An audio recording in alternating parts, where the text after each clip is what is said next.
Okay, so I want you to picture a specific kind of hell. It's Florida, 1989.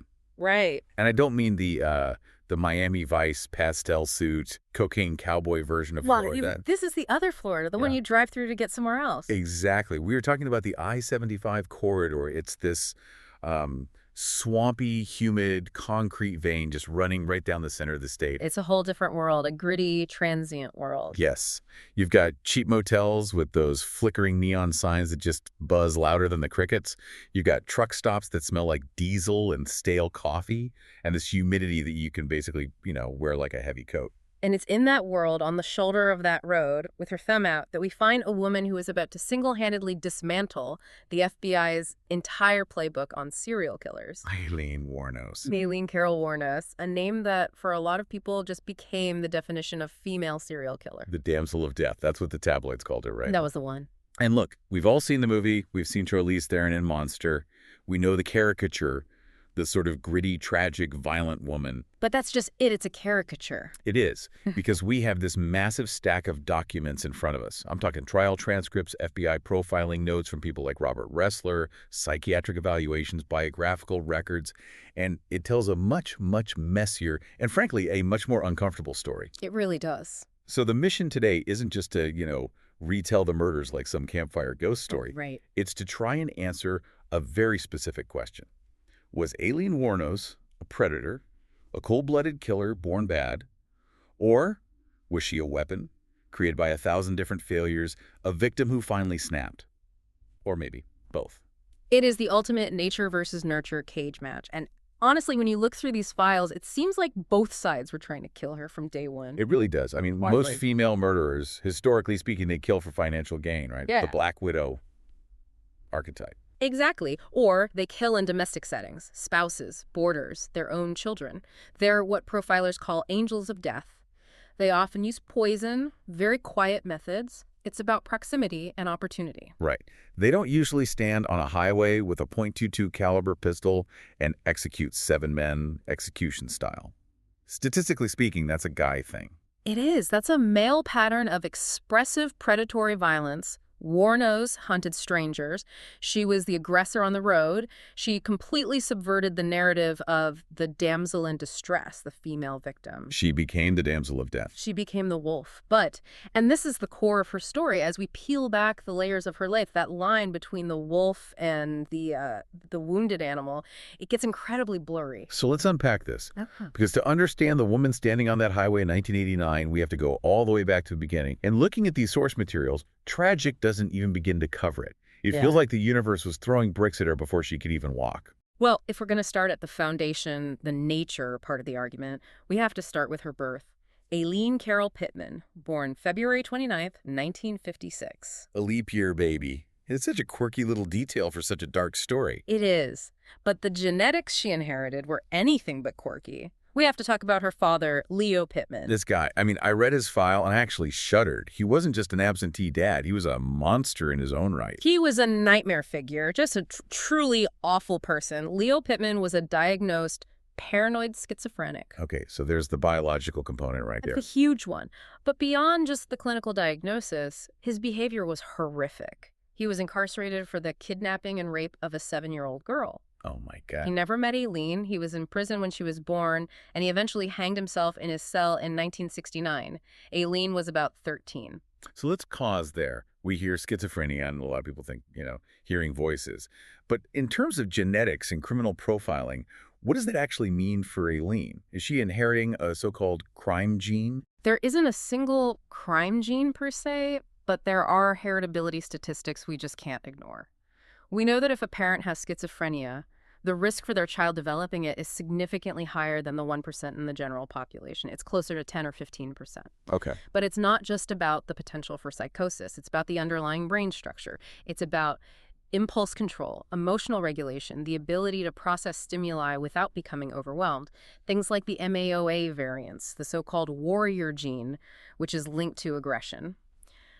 We don't have her specific sequencing, of course, but her life story is a textbook example of someone who seems biologically predisposed to high aggression and very low inhibition. So she's essentially inheriting a loaded gun for a brain. The wiring is already frayed from the factory. That's a perfect way to put it. Biology loads the gun, environment pulls the trigger. And unfortunately for Aileen, her environment was about to pull that trigger over and over and over again. Right. Her mother, Diane Wuornos, was a child herself. Right, she was married to Leo at just 14.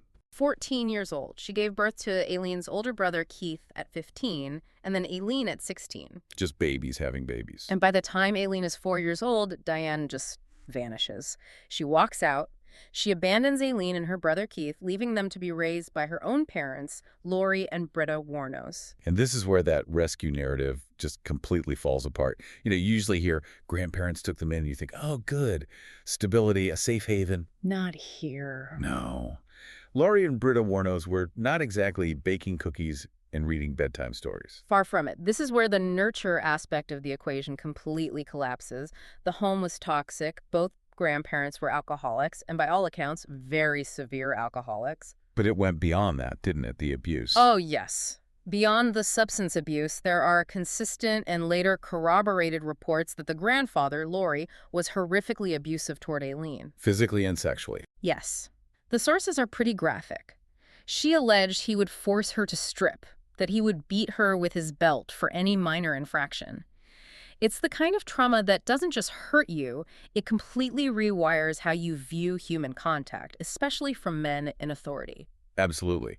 And this brings us to a really crucial psychological concept, doesn't it? Yeah. The mother-daughter bond. It's everything. In developmental psychology, that primary attachment to a caregiver, usually the mother, is where we learn to regulate our emotions. It's where we develop empathy. It's our template for all future relationships. And Aileen didn't have that. She had the opposite. She had abandonment.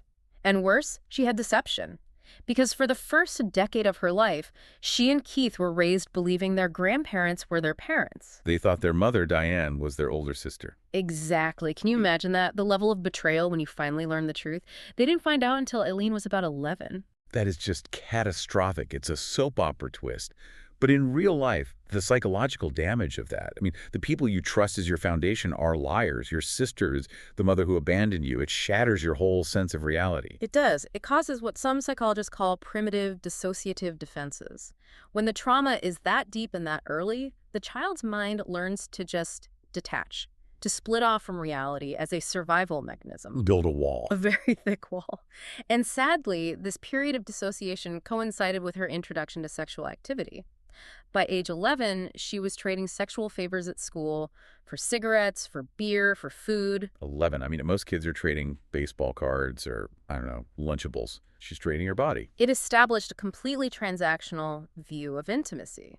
Sex wasn't about love or connection. It was a currency. It was a tool to get something you needed. It was about survival. And it escalated quickly from there. She gets pregnant at 14. At 14. And the story behind that pregnancy is murky, isn't it? She always claimed it was rape. She did. She alleged she was raped by a friend of her grandfather. Some other sources suggest it was a known local predator. Whatever the truth, the outcome was the same. She was sent to a home for unwed mothers, gave birth to a son in 1971. And in this just cruel echo of her own mother's life, her grandfather forced her to give the child up for adoption. The cycle of abandonment continues. And then, as if that wasn't enough trauma for one lifetime, what does he do? He kicks her out of the house. Yeah. She's 15 years old. She's just had a baby taken from her. She's been abused her whole life. And she's thrown out on the street. She literally ended up living in the woods, in a shack she built herself near her old home. Just surviving. And survival meant prostitution. So by the time she is 15, the mold is cast. She views sex as a transaction, intimacy as dangerous, and authority figures, especially male ones, as abusers. The fuse has been lit. So let's fast forward a bit through these drifting years. We have this profoundly traumatized teenager who is now just floating through the world. And if you look at her rap sheet before the murders, it's just pure chaos. It's not calculated. It's messy. It really is. It's a litany of instability. There's no master plan here. We see an arrest in Colorado in 1974 for a DUI, disorderly conduct, and This is a really chilling bit of foreshadowing, firing a .22 pistol from a moving vehicle. The same caliber weapon she'd later use. The very same. And she's already using aliases. Sandra Kresch, Susan Blahovic, Lori Grody. She's trying to be anyone but Aileen Wuornos. It's like she's shedding skins, trying to escape herself. But you can't. And then we get this really bizarre interlude in 1976. She hitchhikes to Florida and somehow marries a man named Louis Gratz Fell. This is one of those details that feels like it shouldn't fit. He's a 69-year-old wealthy yacht club president. Aileen is 20. It is surreal, a total clash of worlds. So what was that about? Was she trying to find a sugar daddy? A savior? Was she just running a long con? I think it was likely a bit of all three. On some level, it represents this desperate grasp at stability, at a normal life, a way out. But she didn't have the social skills or, more importantly, the emotional regulation to function in that kind of yacht club world. So the marriage was a disaster. A complete disaster. It lasted only 9 weeks. She was constantly getting into fights at local bars. She was arrested for assault, and she actually struck Fell with his own cane. She beat the 69-year-old man with his own cane. He had to get a restraining order to get her out of his life. It just shows that even when she was presented with a potential out, a life of stability and money, she couldn't maintain it. Her internal volatility was too high. The damage from the nature and nurture was already too deep. And right around this same time, another pillar of her life collapses. Her brother Keith dies. And from what I gathered from the files, Keith was maybe the only person she actually cared about. Yes, the timing is just brutal.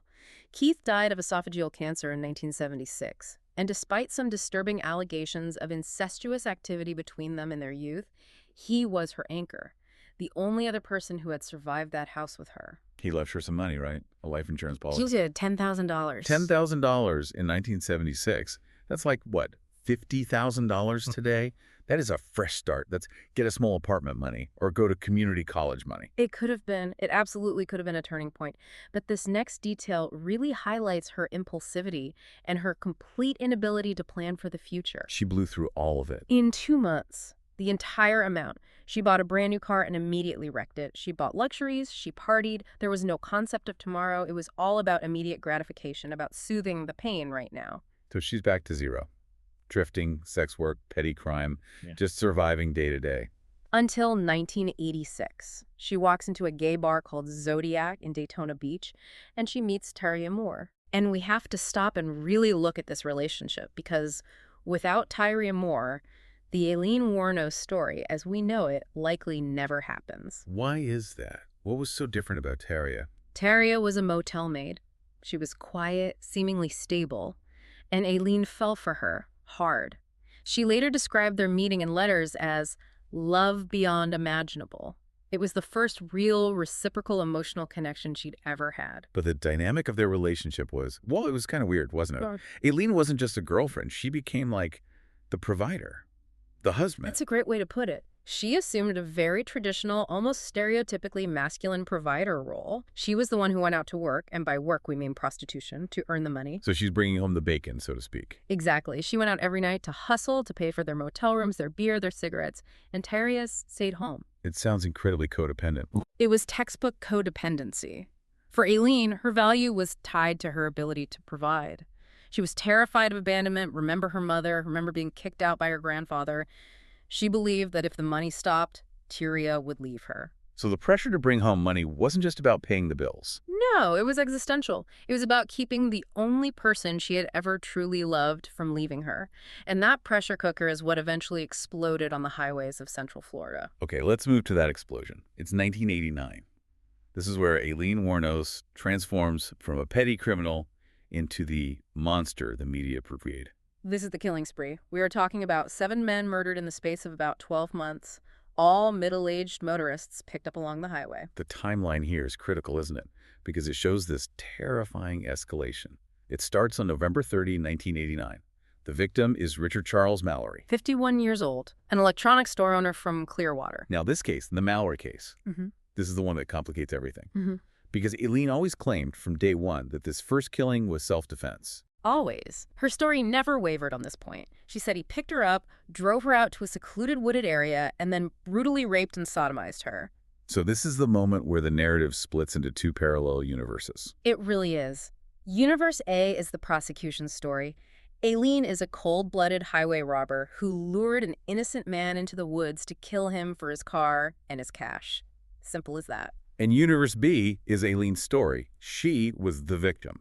She claims Mallory pulled a knife, tied her up, raped her, and that she only managed to get to the gun in her bag and shoot him in a desperate act of survival. Right. And here's the problem. Serial killers lie. It's what they do. They almost always claim self-defense or that the victim had it coming. So initially, everyone, the police, the public, they just roll their eyes. Sure, Aileen, the innocent shopkeeper attacked you. Except years later, we open the deep dive file on Richard Mallory, and what do we find? This part still gives me chills. Me too. This part blew my mind when I first read it. The guy wasn't just a shopkeeper. Not even close. He had a sealed criminal record from Maryland. He had served 10 years committed to a state institution for sexual offenders. And the specific charge? Assault with intent to rape. And the psychiatric reports from that facility, which came out later, noted he had strong sociopathic trends and was a danger. Okay, stop. Let's just let that sink in. This is huge. The very first man she kills actually fits the exact profile of the violent predator she claimed he was. Yes.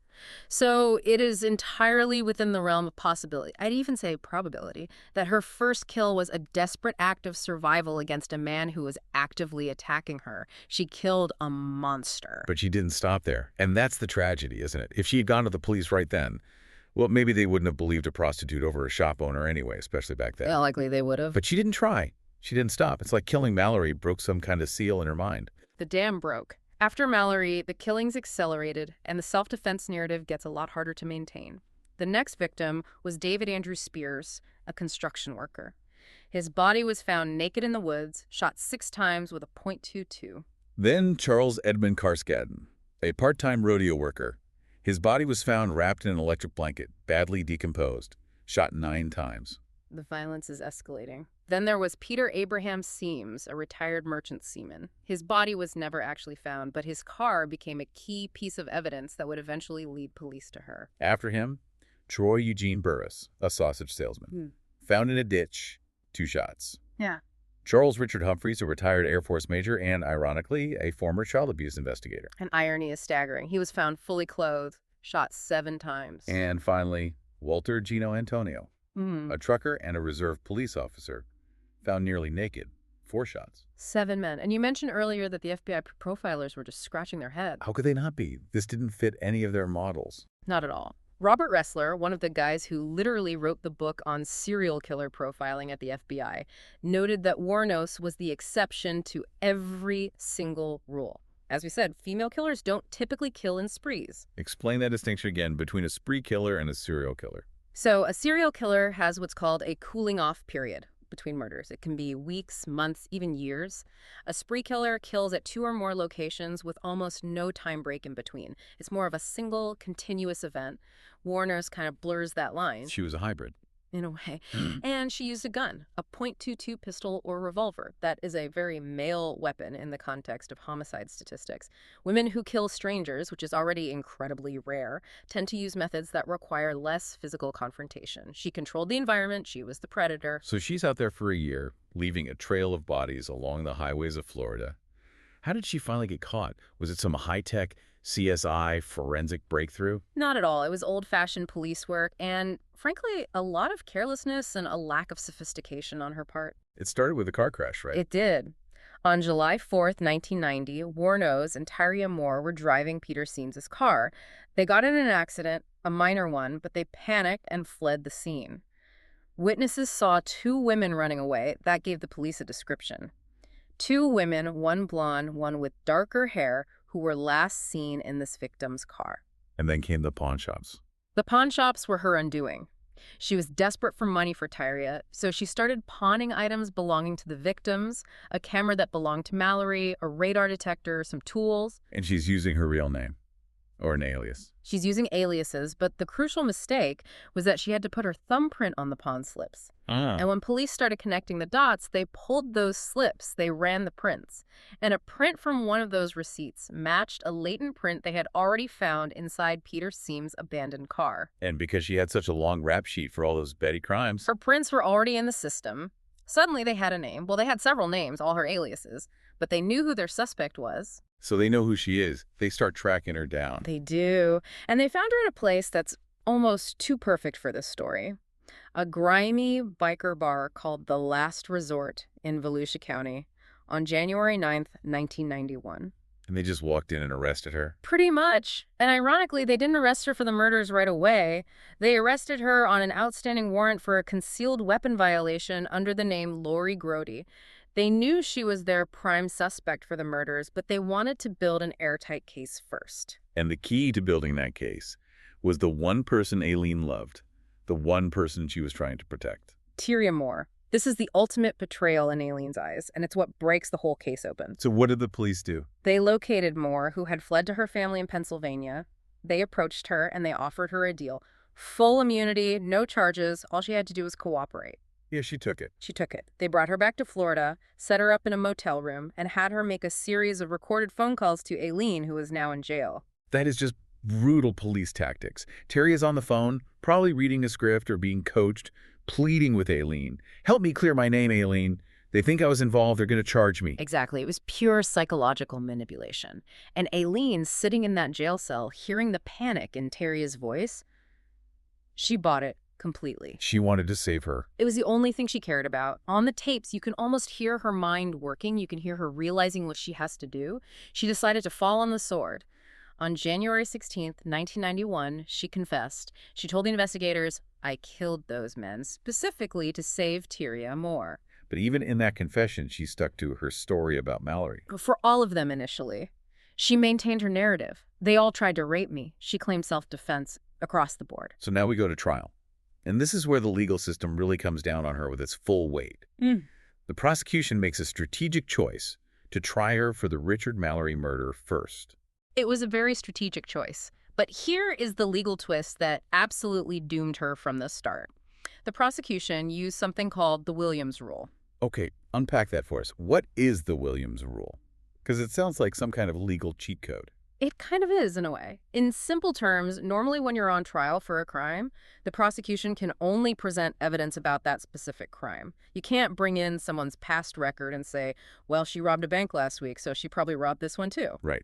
That's called propensity evidence. And it's prejudicial. You have to be judged on the facts of this case. Innocent until proven guilty for this specific charge. Precisely. But Florida's Williams Rule is an exception. It allows the state to present evidence of other similar crimes to show a pattern of behavior, a signature, or a modus operandi. So even though Aileen was only on trial for killing Richard Mallory, the jury got to hear about the other 6 bodies. Oh, wow. They heard about everything. The other victims, the similar method of killing, the robbery aspect of each crime. It was all presented to the jury. So her defense team is trying to argue she shot this one guy, Richard Mallory, because he was a violent rapist attacking her. And the prosecution is allowed to stand up and say, yeah, but what about the 6 other guys after him who look exactly the same? That's it in a nutshell. It completely drowned out the self-defense claim. It painted her as a serial predator from day one of the trial. It makes the Mallory killing look not like an isolated act of desperation, but like the first chapter in a book of murder. The narrative was set before the defense even got to speak. The narrative was set. But here is the thing that just drives me crazy about this trial. We talked about Richard Mallory's record earlier. The fact that he was a convicted sex offender who had spent a decade in a state hospital. Did the jury get to hear that? No. How's that possible? And this is the critical aha moment of the legal proceedings. The judge excluded it. He ruled that the evidence of Mallory's past criminal history was inadmissible. Inadmissible. Irrelevant. The woman is on trial for her life, claiming this specific man tried to rape her. And the fact that he had spent 10 years committed for assault with intent to rape is deemed irrelevant. Make that make sense? The legal reasoning was technical. The judge argued that because Aileen Wuornos could not have known about Mallory's past record at the moment she shot him, that record could not have influenced her state of mind or her belief that she was in danger. Therefore, it wasn't relevant to her claim of self-defense. That feels like a massive, almost cruel technicality when a woman's life is on the line. It's an incredibly controversial ruling, to say the least, because you have to ask yourself, How might that verdict have changed if the jury had known? It changes everything. It could have.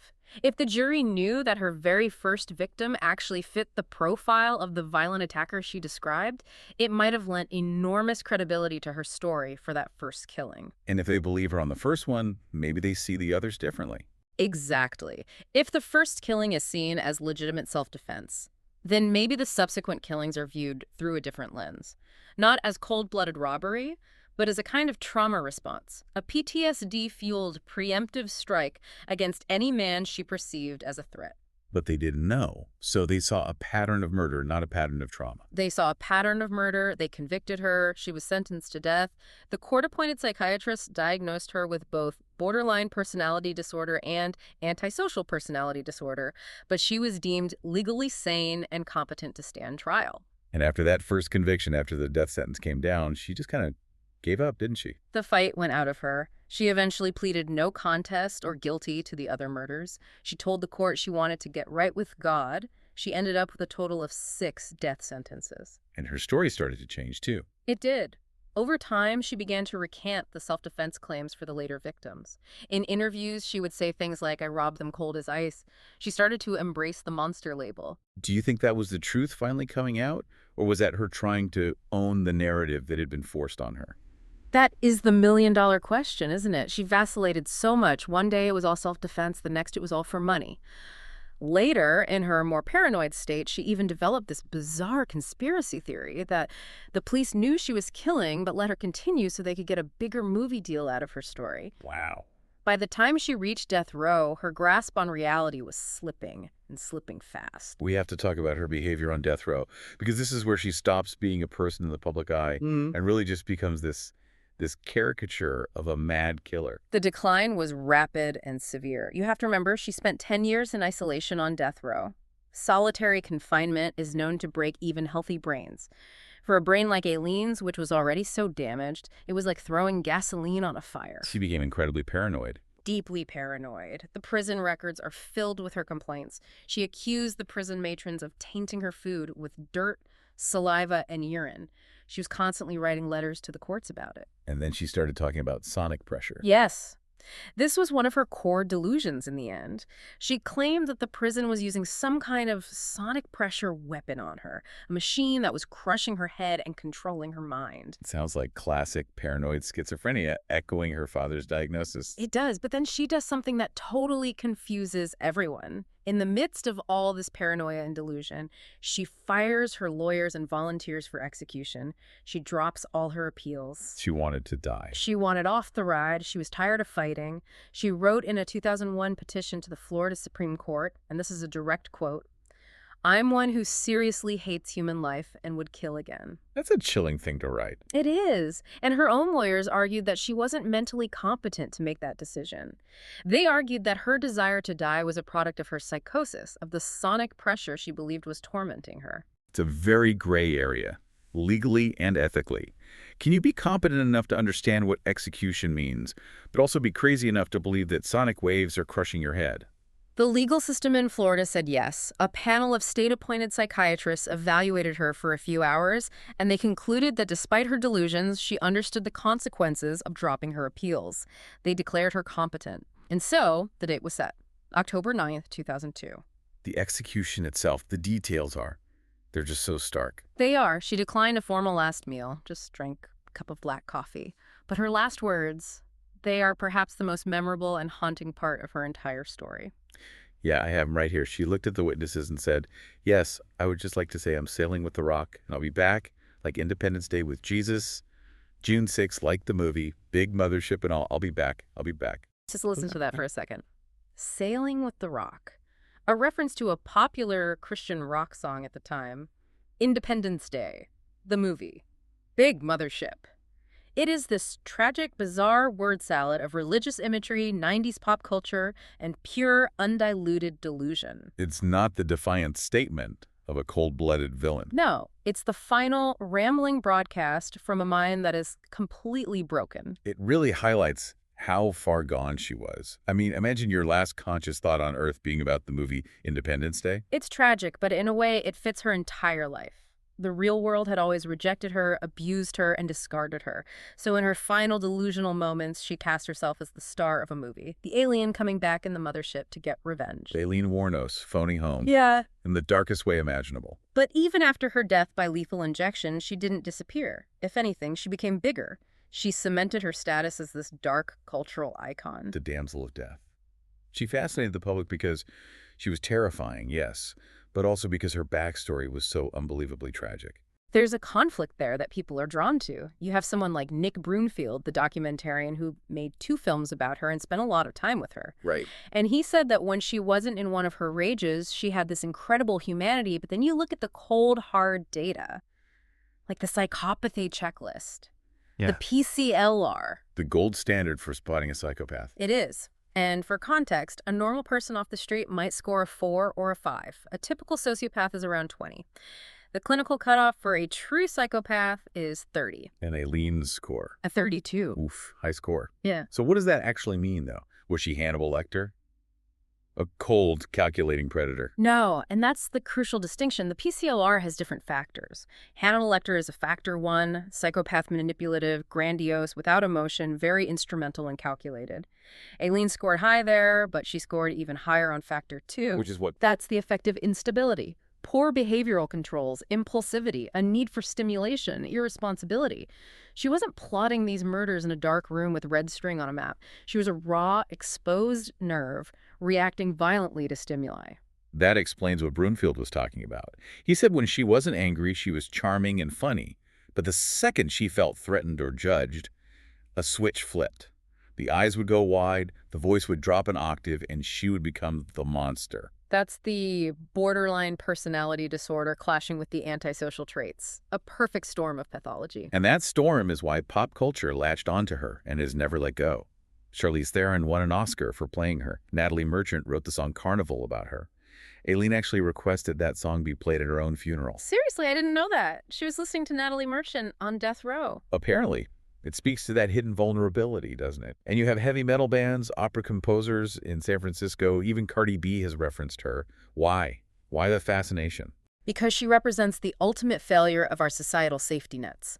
She is the terrifying end result of what happens when the family fails, the school system fails, social services fail, and finally, the legal system fails. She is the distilled rage of the discarded woman, turned back with deadly force against the world that created her. It forces you to look at that blurry line between the victim and villain. She was clearly a villain. She murdered 7 men. The evidence for the later killings being robberies is pretty strong. Undeniably. But she was also undeniably a victim of the most horrific abuse imaginable. So what does this all mean for us, for you listening right now? Why does the ghost of Aileen Wuornos still haunt us 2 decades after her execution? I think she haunts us because she's a mirror, a dark, cracked mirror. We like to think of monsters as something alien that comes from outside. But Aileen Wuornos was made here. She was made in Michigan, she was made in Florida, she was made by her father's genes and her grandfather's abuse. She challenges the comfortable idea that evil is born in a vacuum. It's a very heavy realization. Aileen Wuornos was a product of severe abuse who became an abuser, a victim who victimized. And that raises the final, deeply uncomfortable question I want to leave with you. Go ahead. If that jury in 1992 had known about Richard Mallory's history as a convicted rapist, if they had accepted her claim that the very first killing was a legitimate act of self-defense, would Aileen Wuornos have been treated as a serial killer or as a profoundly traumatized woman fighting back? Would she have been executed or would she have been sent to a hospital? And here's the real kicker. Does calling her a monster just make it easier for us? Does it absolve society of the undeniable role it played in creating her? That is a question with no easy answer. That is something that's going to stick with me for a long time. Thank you for taking this journey with us into such a dark story. Thank you. It's a necessary story to understand, I think. Thanks for listening to this deep dive. We'll catch you on the next one.